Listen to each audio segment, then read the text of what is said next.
ক্লাবের পক্ষ থেকে ঘোষণাটা এসেছিল আগেই। এই মৌসুম শেষেই পিএসজিকে বিদায় বলছেন কিলিয়ান এমবাপ্পে।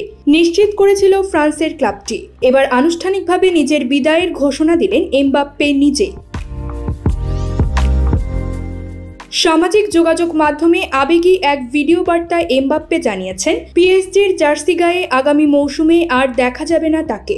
বেশ কয়েক মৌসুম ধরেই এমবাপ্পের পিএসজি ছাড়ার গুঞ্জন চলেছে, তবে প্রতিবারই এখানে থেকে গেছেন তিনি। এই মৌসুমের মাঝপথে পিএসজি থেকে তাকে নিশ্চিত করা হয়েছিল পিএসজির হয়ে আগামী মৌসুমে আর দেখা যাবে না এমবাপ্পেকে। নিজের শেষ মৌসুমে অধরা চ্যাম্পিয়ন্স লিগ জেতা হয়নি তার। ইনস্টাগ্রামে দেওয়া এক ভিডিওতে সমর্থকদের বিদায় বলেছেন এমবাপ্পে। আমি আপনাদের উদ্দেশ্যে কিছু বলতে চাই। আমি সবসময়ই বলেছি, সময় আসলে আমি নিজেই সবকিছু জানাবো। আমি জানাতে চাই, পিএসজির হয়ে এটিই আমার শেষ মৌসুম। আমি আমার চুক্তি আর বাড়াচ্ছি না।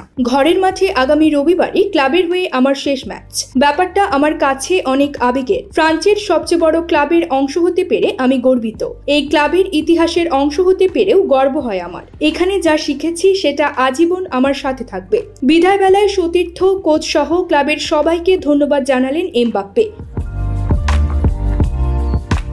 অনেক কিছুই হয়েছে গত কয়েক মৌসুমে। মিডিয়াতে অনেক কিছুই শোনা গেছে। আমি শুধু বলতে চাই, ক্লাব দক্ষ মানুষদের হাতে আছে। ছেড়ে যাওয়াটা সবসময়ই কষ্টের। আমি কখনোই ভাবিনি নিজের দেশ ও ক্লাব ছেড়ে চলে যাব। তবে 7 বছর পর নতুন চ্যালেঞ্জ নিতে আমি প্রত্যয়ী। এই ক্লাব আজীবন আমার স্মৃতিতে থাকবে। পিএসজির হয়ে নিজের শেষটা লিগের ট্রফি জিতেই করতে চান এমবাপ্পে। আশা করছি ট্রফি জিতেই বিদায় বলবো। দারুণ কিছু স্মৃতি থেকে যাবে আমার মনে। আশা করি আপনাদের মনেও আমি থাকবো। সবাইকে বিদায়।